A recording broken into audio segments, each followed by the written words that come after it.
Black magic से क्या किसी इंसान को मारा जा सकता है, और उससे भी ऊपर क्या उस इंसान की आत्मा को भी कैद किया जा सकता है। सुनने में ये बातें शायद मजाक लगती हैं, हो सकता है ये बातें आपको झूठ भी लग रही हों, लेकिन आज का इंसिडेंट आपको एक भयानक सच्चाई बताने वाला है कि जो बातें अभी मैंने आपसे कही वो कहीं से भी मजाक नहीं थी, बल्कि एक बहुत भयानक सच उसमें छुपा हुआ था। इंसिडेंट है हिमाचल प्रदेश का, और ये इंसिडेंट हमारे साथ शेयर किया एक लड़की ने, जो कि इस सारे इंसिडेंट के समय सिर्फ 12 साल की थी। इंसिडेंट इतना ज़्यादा भयानक है कि हो सकता है आप ये इंसिडेंट सुनने के बाद अपने अड़ोस पड़ोस के लोगों से थोड़ी दूरी बना लें, अगर आपकी उनसे बनती ना हो। तो चलिए शुरू करते हैं।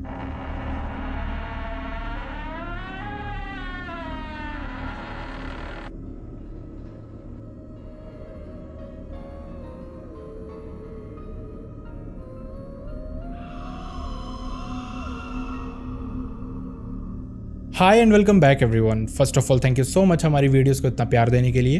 अगर आपका प्यार इसी तरह से मिलता रहेगा तो वीडियोस भी इसी तरह से आती रहेंगी। बस अगर आपको वीडियोस पसंद आती हैं तो वीडियोस को हाइप करना ना भूलें, और साथ ही अगर आपके कोई सजेशंस है तो आप कमेंट बॉक्स में बता सकते हैं। हम आपके सजेशंस हमेशा देखते रहते हैं। खैर, अब बढ़ते हैं इंसिडेंट की तरफ। आज का इंसिडेंट हमारे साथ शेयर किया श्रुति नाम की एक लड़की ने।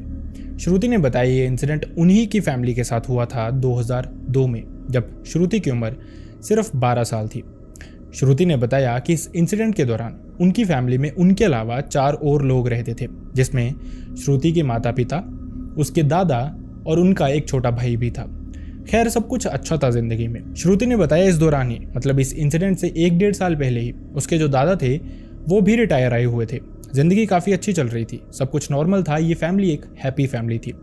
पैसों की कोई कमी नहीं थी, हैप्पीनेस की कोई कमी नहीं थी, लेकिन कुछ बहुत भयानक इनके साथ होने वाला था। शायद कुछ ऐसा जो उनकी किस्मत में लिखा था। श्रुति के जो दादा थे उनको शिकार करने का बहुत शौक था। मतलब जब भी उनको समय लगता था वो शिकार करने घर के आसपास के जंगलों में चले जाया करते थे।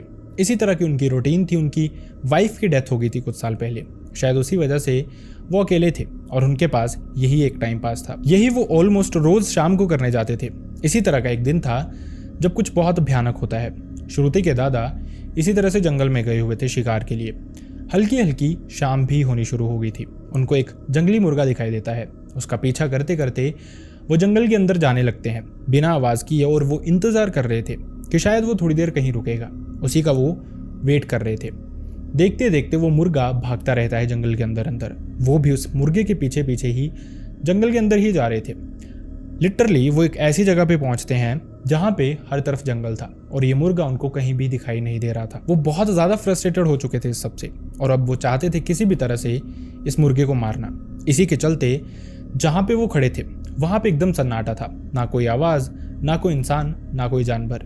अचानक से उनको उनके पीछे वाली साइड से एक आवाज़ सुनाई देती है। एक हलचल सी होती है, पत्तों की आवाज़ सुनाई देती है, और वो बिना देखे फ्रस्ट्रेशन में ही गोली चला देते हैं। जैसे वो इस जगह की तरफ बढ़ते हैं जहाँ पे उन्होंने गोली चलाई थी, और वो झाड़ियाँ हटाते हैं, लिटरली वो कुछ बहुत भयानक देखते हैं। जिसको उन्होंने एक बर्ड समझ के गोली मारी थी, वो असल में कोई बर्ड नहीं था, बल्कि एक इंसान था, और इस इंसान का नाम था दीप। ये उनका पड़ोसी ही था। उस समय बहुत कम लोग थे हिमाचल के गाँव में जिनके घर पे टॉयलेट्स बने हुए थे। इसी के चलते ज़्यादातर लोग इस तरह की इमरजेंसी के दौरान झाड़ियों में, जंगलों में ही जाया करते थे। दीप भी शायद इसी पर्सपेक्टिव से इस जंगल की तरफ आया था, और जैसे ही वो हिला, देशराज जो कि श्रुति के दादा थे, उन्होंने गोली चला दी, और गोली में वो मारा जाता है। उनको इस सब का बहुत रिग्रेट था। वो किसी भी तरह से भागना नहीं चाहते थे सिचुएशन से। चाहते तो वो वहाँ से भाग सकते थे, किसी ने उनको देखा नहीं था, लेकिन वो हर पॉसिबल वे में दीप को बचाना चाहते थे। उन्होंने खुद से कोशिश की, आसपास के हॉस्पिटल में लेके गए, लेकिन कहीं भी दीप बच नहीं पाया। जिसके बाद उनको इतना ज़्यादा रिग्रेट हो गया था कि वो चाहते थे दीप की जो फैमिली है, मतलब दीप की जो वाइफ थी, उसका नाम था कमलेश, उसको वो हर वो खर्चा दे जो दीप उनको देता था। उसकी फैमिली, उसका बच्चे, जो भी एक्सपेंसेस थे, देशराज उठाने के लिए रेडी थे। लेकिन शायद कमलेश को कुछ और चाहिए था, और उसको चाहिए था कि देशराज जेल के पीछे ही रहें। इसी के चलते वो केस भी फाइल कर देती है। पुलिस आती है, सारा का सारा मामला जानती है। उनको पता चलता है कि देशराज ने इंटेंशनली उसको नहीं मारा है। हालांकि ये गलती थी उनकी, बहुत बड़ी गलती थी, लेकिन क्योंकि इंटेंशनली नहीं मारा था और दूसरी तरफ वो सारा खर्चा भी उठाने के लिए रेडी थे, तो पुलिस भी कॉम्प्रोमाइज करवाना चाहती थी, लेकिन कमलेश इस बात को मानती नहीं है, जिसकी वजह से देशराज को जेल में डाल दिया जाता है। लेकिन लगभग 6 महीने जेल में रहने के बाद उनको रिहा कर दिया जाता है, और वो इसलिए क्योंकि उन्होंने इंटेंशनली नहीं किया था। ये केस वो जीत चुके थे और एक कंपनसेशन थी जो कि कमलेश और उनकी फैमिली को उनको देनी थी। उन्होंने वो दी, लेकिन अभी भी कमलेश खुश नहीं थी। असल में वो चाहती थी कि देशराज के साथ भी कुछ भयानक हो जाए, और वो किसी भी तरह की हेल्प उनसे लेना नहीं चाहती थी। देशराज चाहते थे कि हर पॉसिबल वे में वो उनकी हेल्प कर सके, लेकिन ये हो नहीं पाता है। खैर, जिसके बाद देशराज भी धीरे धीरे उनसे दूरियां बना लेते हैं। ऐसा लग रहा था सब कुछ सॉर्टेड हो गया है, जिंदगी आसान हो गई है, लेकिन ये सिर्फ लग रहा था। देशराज शायद जीते जी नर्क देखने वाले थे। इसके बाद श्रुति ने बताया कि उनकी फैमिली ने नोटिस करना शुरू किया कि जो देशराज थे वो धीरे धीरे अपना आपा खोने लग पड़े थे। ऐसा लगता था कि वो मेंटली बिल्कुल भी फिट नहीं है, उनके साथ कुछ अजीब हो रहा है। उनको ये लगता था कि शायद वो 6 महीने जेल में रहे हैं। एक रेपिटेटिव जॉब करने के बाद कोई इंसान अगर जेल में रहता है तो वो मेंटली थोड़ा डिस्टर्ब्ड हो ही जाता है, और ऊपर से उनकी जो उम्र थी वो भी 64 से 65 साल हो चुकी थी। इसी के चलते उनको लग रहा था शायद बुढ़ापे की वजह से ये सब कुछ हो रहा है, या फिर जो कुछ उन्होंने देखा है पिछले 1 साल में उस वजह से ये सब कुछ हो रहा है। और ये सब कुछ जायज़ भी था, क्योंकि जो देशराज की हरकतें थी वो थोड़ी अजीब सी थी। मतलब कि अचानक से वो अपने कमरे में जब अकेले होते थे तो चीखते रहते थे, जैसे वो किसी से आर्ग्यूमेंट कर रहे हैं, किसी से बहस कर रहे हैं। जब भी श्रुति के पिता अंदर जाते थे चेक करने तो वो अक्सर ये कहते थे कि देख, तेरी माँ मुझे परेशान कर रही है, ये बार बार मुझे टोक रही है और इसे कह दे कि मुझे अकेला छोड़ दे। लेकिन देशराज की जो वाइफ थी उनकी डेथ कुछ साल पहले हो चुकी थी, तो ये कैसे पॉसिबल था कि वो उनसे बात करे। फैमिली को अभी भी लग रहा था शायद वो मेंटली फिट नहीं है। इस उम्र में बूढ़ों को कहीं भेजा भी नहीं जाता, उनको घर पे ही रखा जाता है, उनकी सेवा की जाती है। देशराज की फैमिली भी यही कर रही थी, मतलब श्रुति के माता पिता भी यही कर रहे थे। थोड़ा टाइम बीतता रहता है, लेकिन जो प्रॉब्लम्स थी वो कम नहीं हो रही थी, इंस्टेड बढ़ती ही जा रही थी। श्रुति ने बताया कि जो उसके दादा थे वो कभी कभार रात को वक्त बे वक्त उठ के बाहर आ जाते थे। जैसे वक्त हो रहा होता था 1 बजे से 1:30 बजे के बीच में, और वो उठ के बाहर आते थे। अपने बेटे को कहते थे, मैं शिकार करने जा रहा हूँ। इस समय कोई भी इंसान शिकार करने नहीं जाता, लेकिन वो अक्सर यही कहते थे और उठ के जाने लग पड़ते थे। बहुत मुश्किल से उनको रोका जाता था, कंट्रोल किया जाता था। लेकिन ये अकेली प्रॉब्लम्स नहीं थी, इसके अलावा भी और भी प्रॉब्लम्स आनी शुरू हो गई थी उनकी ज़िंदगी में। जैसे कभी कभार वो अपने कमरे से भागते हुए बाहर आते थे, ये कहते हुए कि मेरे कमरे में बहुत सारी चींटियां हैं और वो मेरे बिस्तर पे भी भरी पड़ी हैं, मुझे वो काट खाएंगी, मुझे बचा लो, मुझे वहाँ नहीं सोना।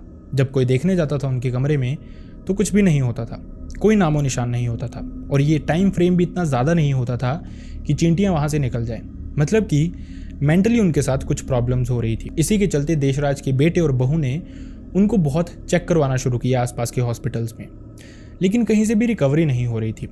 लास्ट में रिजल्ट ये निकलता है कि मोस्ट प्रोबेबली उनको डिप्रेशन हो गया है, या वो मेंटली थोड़े डिस्टर्ब्ड हो गए हैं। इस उम्र में उनको कहीं एडमिट करवाना भी सही नहीं है। इसी के चलते ज़्यादातर डॉक्टर्स उनको सजेस्ट करते हैं नींद की दवाई देने की, ताकि उनको नींद पड़ जाए, वो थोड़ा सो लें तो रिलैक्स फील करेंगे, कम से कम रात उनकी शांति से निकलेगी तो हो सकता है वो ठीक हो जाएं। ज़्यादातर जो मेंटल पेशेंट्स होते हैं उनके साथ यही किया जाता है। इसीलिए माना जाता है कि उनकी जो स्लीप होती है वो पूरी नहीं होती, उसी वजह से वो और भी ज़्यादा डिस्टर्ब्ड होते जाते हैं। शायद यही देशराज के साथ हुआ था, सबको यही लग रहा था। इसके चलते उनको नींद की दवाइयाँ दी जाती हैं, घर भेज दिया जाता है। श्रुति ने बताया इसके बाद से रेगुलरली मतलब किसी इंसान को नॉर्मल सोने के लिए 1 पिल बहुत होती है, 1 दवाई 1 टैबलेट बहुत होती है। लेकिन देशराज को 2 से 3 टैबलेट्स रोज रात को दी जाती थी, लेकिन फिर भी वो सो नहीं पाते थे। उनके सामने वो टैबलेट्स खाते थे, लेकिन फिर भी बीच बीच में उठ जाते थे। और उसी तरह से मैं शिकार करने जा रहा हूँ, और टाइम हो रहा होता था 1 से 1:30 बजे का। वो समझ नहीं पा रहे थे कि इस सबको कंट्रोल कैसे करना है, आखिरकार वो क्या कर सकते हैं। उनको बस यही लग रहा था कि जो उनकी बेइज्जती हुई है जेल जाने की वजह से वो सहन नहीं कर पा रहे हैं। इसी की वजह से वो मेंटली बहुत डिस्टर्ब्ड हो गए हैं। उन्होंने कोई और एंगल नहीं सोचा था इस सब का, कि हो सकता है कोई और प्रॉब्लम हो सकता है ब्लैक मैजिक हो सकता है कोई भूत प्रेत हो, ऐसा उन्होंने कभी सोचा ही नहीं। खैर, जिसके बाद थोड़ा वक्त बीतता रहता है और इसी तरह की उनकी हरकतें हमेशा ही रहती थी। मतलब सब अपने अपने कमरों में होते थे और वो अचानक से अपने कमरे में चीख रहे होते थे, चिल्ला रहे होते थे, जैसे वो किसी से बहस कर रहे हैं, किसी को डांट रहे हैं। पूछने जाओ तो हमेशा यही कहते थे कि मेरी वाइफ मुझे परेशान कर रही है, जो कि इस दुनिया में थी ही नहीं। क्या उनको उनकी वाइफ सच में दिखाई देती थी या फिर उनके साथ कुछ और हो रहा था? थोड़े टाइम में आपको ये भी पता चल जाएगा और साथ ही शायद एक हिस्ट्री कमलेश की भी आपको पता चले। खैर, इसके बाद थोड़ा वक्त और बीतता है। देखते देखते देशराज बहुत वीक होते जा रहे थे। ये चीज़ें उनको अंदर ही अंदर से खाई जा रही थी और लगभग 1-1.5 साल ही वो सहन कर पाते हैं, जिसके बाद उनकी जान चली जाती है। ये जो इंसिडेंट था ये देशराज की फैमिली के लिए बहुत बुरा था। मतलब कि जाते जाते देशराज ने एक ऐसा टाइम देखा था जो शायद किसी भी इंसान को इस दुनिया से जाने से पहले बिल्कुल भी नहीं देखना चाहिए। किसी भी इंसान की मौत पीसफुल होनी चाहिए, लेकिन देशराज के साथ ये नहीं हुआ था। शायद इसी की वजह से कुछ और भी आगे होने वाला था। श्रुति ने बताया देशराज की डेथ के बाद उन्होंने लास्ट राइट्स पूरी की, सब कुछ किया जो किया जाता है नॉर्मली हिंदू मान्यता के अनुसार, जिसके बाद उनको लग रहा था कि शायद देशराज अब पीस में होंगे, शांति में होंगे, लेकिन ऐसा था नहीं कुछ भी। श्रुति ने बताया उनकी फैमिली को, उसके माता पिता और श्रुति को, उसका भाई तो बहुत छोटा था उस समय, शायद उसको समझ नहीं थी, लेकिन इन तीनों को कभी कभार ऐसा लगता था सोए सोए जैसे देशराज उनको बाहर से बुला रहे हैं, उनका नाम लेके उनको बुला रहे हैं। ऐसा उनकी हेलुसिनेशन भी हो सकती थी, क्योंकि ऐसा माना जाता है जब फैमिली मेंबर कोई चला जाता है इस दुनिया से तो उसकी प्रेजेंस किसी न किसी वे में सबको फील होती रहती है। ऐसा लगता रहता है बहुत सारे दिनों तक कि शायद वो इंसान जिंदा है, शायद वो इंसान हमें बुला रहा है। हो सकता था यही हो रहा था देशराज की फैमिली के साथ, लेकिन आगे जो होना शुरू हुआ उसने उनको रियलाइज करवा दिया कि जो जो देशराज ने भुगता है वो शायद अब वो भी भुगतने वाले हैं। श्रुति ने बताया इसी तरह की एक रात थी, मतलब रात को जो यूजुअली टाइम होता था 1 से 1:30 बजे के अराउंड, जिस समय देशराज अक्सर उठ के शिकार करने चले जाया करते थे, निकल जाने की कोशिश किया करते थे जब वो मेंटली बिल्कुल डिस्टर्ब्ड थे। उसी समय अचानक से श्रुति के पिता को एक आवाज़ आती है उनके दरवाजे के बाहर से, बिल्कुल उसी जगह से जहाँ से देशराज खड़े होके कहते थे। वो आवाज़ थी कि मैं जा रहा हूँ शिकार करने, थोड़ी देर में वापस आ जाऊँगा। अचानक से श्रुति के पिता की नींद खुल जाती है। श्रुति के पिता के साथ उनकी माता भी उठ जाती है और थोड़ी ही देर में एक दरवाज़ा बहुत ज़ोर से बंद होता है और ये जो दरवाज़ा था बंद होने वाला ये किसी और का नहीं था, देशराज का था। मतलब कि कुछ तो वहाँ पे पैरानॉर्मल हुआ था जो कि देशराज के बेटे और बहू दोनों ने फील किया था। वो उठ के जाते हैं, बाहर देखने की कोशिश करते हैं, लेकिन ऐसा कुछ भी नहीं था। ये पहली रात थी लेकिन आखिरी नहीं थी। उन्होंने इस चीज़ को भी एक वहम सोच के निकाल दिया अपनी लाइफ से, लेकिन इसके बाद वही होना शुरू हुआ जो देशराज के साथ हो रहा था। लिटरली उनके सारे के सारे घर में बहुत सारी चींटियाँ आ चुकी थी, कहाँ से किसी को भी नहीं पता। उसी तरह से उनके बेड भर गए थे, उसी तरह से उनका फ्लोर भर गया था। जैसे देशराज हमेशा चिल्लाते हुए निकलते थे कि चींटियाँ मुझे काट खाएंगी, मेरा कमरा भर गया है, उसी तरह की चीज़ें उनके साथ भी हो रही थी। अब वो समझ गए थे कुछ ना कुछ तो एंगल है जो कि पैरानॉर्मल है। उनको शायद इस तरह के किसी इंसान के पास भी एक बार चेक करवाना चाहिए, हो सकता है कुछ भयानक चीज़ हो। इसी के चलते देशराज के बेटा और बहू प्लान करते हैं कि वो कहीं पे चेक करवाएंगे। कहाँ पे? वो उनके पड़ोस में ही एक चेला रहता था। चेला बेसिकली एक तांत्रिक मान सकते हैं आप, जिसको हिमाचल में चेला कहा जाता है। ऐसा माना जाता है कि वो इंसान बहुत नज़दीक होता है देवी देवताओं के, भगवान के, और किसी भी इंसान पे अगर भूत प्रेत हावी हो, ब्लैक मैजिक हुआ हो तो वही इंसान सोल्यूशन करता है। खैर, इसके बाद रात होती है, रात को फैमिली सो जाती है और उसी समय रात को लगभग 1:30 से 2 बजे के अराउंड अचानक से श्रुति के पिता को वही आवाज़ सुनाई देती है उनके दरवाजे के बाहर से, मैं शिकार करने जा रहा हूँ, थोड़ी देर में वापस आ जाऊँगा। अचानक से देशराज की फिर से वैसे ही नींद खुल जाती है। झटके से वो उठते हैं, उनकी वाइफ भी झटके से उठ जाती है और जैसे वो उठते हैं फिर से दरवाजे की आवाज़ आती है जैसे दरवाज़ा बंद हुआ है। अब ये जो फीलिंग थी ये बहुत रियल सी थी। श्रुति के जो पिता थे वो खुद जाके देखने की कोशिश करते हैं। श्रुति के माँ और पिता दोनों जाते हैं, चेक करते हैं, सब कुछ नॉर्मल लग रहा था। लेकिन अचानक से जो देशराज थे उनके कमरे के अंदर से अजीब सी विस्परिंग की आवाज़ आ रही थी, जैसे कोई इंसान फुसफुसा रहा हो कुछ। और ये आवाज़ जो थी वो उसी टोन में थी जिस टोन में देशराज बात किया करते थे। उन्होंने बहुत कोशिश की दरवाजे से बाहर से ही देखने की, लेकिन जब कुछ दिखाई नहीं दिया तो उन्होंने दरवाज़ा खोला। जैसे दरवाज़ा खुलता है, अंदर एकदम अंधेरा था, कोई भी इंसान नहीं था। तो ये आवाज़ें कहाँ से आ रही थी जो दोनों ने सुनी थी? अब दोनों क्लियर हो चुके थे कि सच में उनको कल चेले के पास जाना ही पड़ेगा। कुछ ना कुछ पैरानॉर्मल है जो उनकी फैमिली के साथ हो ही रहा है। इसी के चलते वो सोने की कोशिश करते हैं। नींद नहीं आ रही थी, लेकिन जैसे तैसे थोड़ी देर में उनको नींद आती है। अचानक से सुबह 6 से 6:30 बजे के बीच जो देशराज के बेटे थे उनको फिर से देशराज की आवाज़ सुनाई देती है कि मैं शिकार पे जा रहा हूँ। और ये जो आवाज़ थी ये बहुत क्लियर थी, मतलब जो भी आवाज़ें अभी तक आई थी उन सब में से क्लियर, जैसे रियलिटी में ये सब कुछ हुआ हो। और उनकी एकदम से नींद खुल जाती है। उनको ये वहम लग रहा था, लेकिन अब वो उठ गए थे। अभी वो रियलाइज़ कर ही रहे थे ये सब कुछ बैठ के कि अचानक से सामने से दरवाज़ा खुलता है, श्रुति आती है। वो बहुत डरी हुई थी और वो सिर्फ एक ही बात कहती है कि क्या आपने भी आवाज़ सुनी? मतलब कि जो आवाज़ देशराज के बेटे ने सुनी थी, जिस आवाज़ ने उनको उठाया था, वही आवाज़ श्रुति ने भी सुनी थी। एक ही समय पे 2 इंसानों ने सेम आवाज़ सुनी। मतलब कि कुछ तो था जो सच में हुआ था, कुछ तो भयानक था जो वहाँ पे ज़रूर हो रहा था। इसी के चलते फैमिली अब उठ गई थी। वो फटाफट से रेडी होते हैं, फ्रेश होते हैं और इसी चेले के पास पहुँचते हैं। उसको सब कुछ बताते हैं कि इस तरह की चीज़ें उनकी फैमिली के साथ हो रही हैं। ये चेला उनको कुछ चीज़ें बताता है कि ये सामान अपने घर पे रख लेना, मैं शाम को पहुँचता हूँ। यही सब कुछ होता है। श्रुति के माता पिता ये सारा सामान लेके अपने घर पहुँचते हैं, जिसके बाद देखते देखते शाम को ये चेला भी उनके घर पे आता है।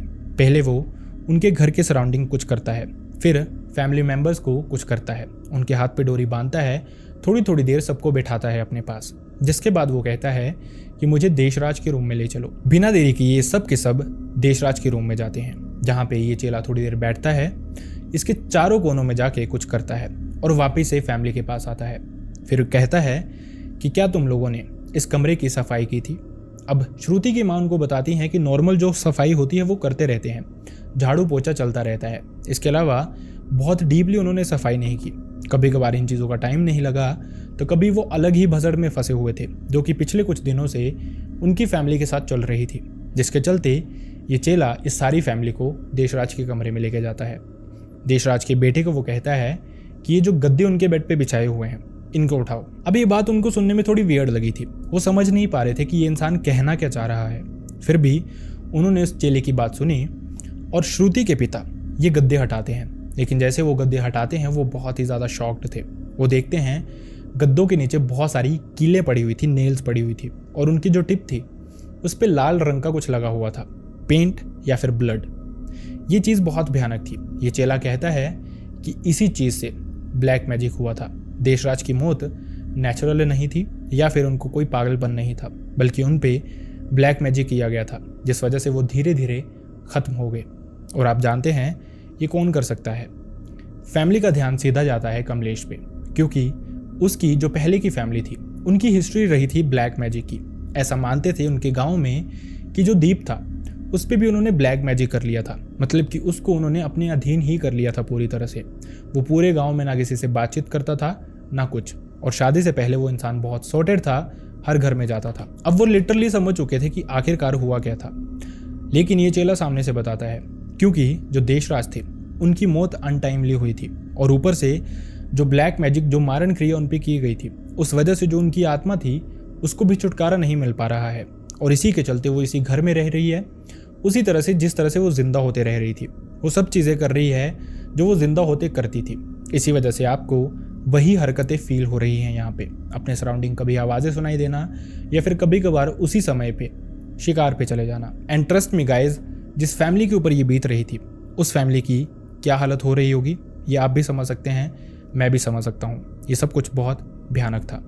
श्रुति ने जिस तरह से ये सब कुछ शेयर किया वो सुनने में ही बहुत अजीब लग रहा था कि एक फैमिली जिसका कोई मेंबर चला जाता है इस दुनिया से, और उसके बाद उसको जाने के बाद भी सुख नहीं मिल पाता। मरने के समय तो वो बहुत बुरा देख रहे थे, लेकिन मरने के बाद भी वो वहीं पे फंसे रह गए थे। खैर, इसके बाद इस चेले ने उनको बताया कि इनकी आत्मा की पहले एक पूजा करनी पड़ेगी, मतलब इनको इस ब्लैक मैजिक से छुटकारा दिलाना पड़ेगा देशराज की आत्मा को, और फिर से जो लास्ट राइट्स से दोबारा करने पड़ेंगे। इसी के बाद उनकी आत्मा को छुटकारा मिलेगा। श्रुति की फैमिली ने देरी नहीं की। बिना देरी किए उन्होंने 1-2 दिन में ही ये सब कुछ निपटा दिया, जिसके बाद उनको घर पे ना चींटियाँ दिखाई दी, ना कोई आवाज़ सुनाई दी, सब कुछ नॉर्मल हो गया। लेकिन एक बात उन्होंने क्लियर रखी कि कमलेश या फिर उसकी फैमिली की तरफ वो कभी भी नहीं गए। ये थी एक रिवेंज स्टोरी जो कि बहुत भयानक थी। देशराज ने गलती की थी, शायद उन्होंने बहुत जल्दबाजी की थी इस सब में, लेकिन ये सब कुछ शायद रिटर्न में वो डिज़र्व नहीं करते थे। वो अपनी तरफ से पूरी कोशिश कर रहे थे, पूरी हेल्प करना चाहते थे, लेकिन शायद किस्मत को कुछ और ही मंजूर था।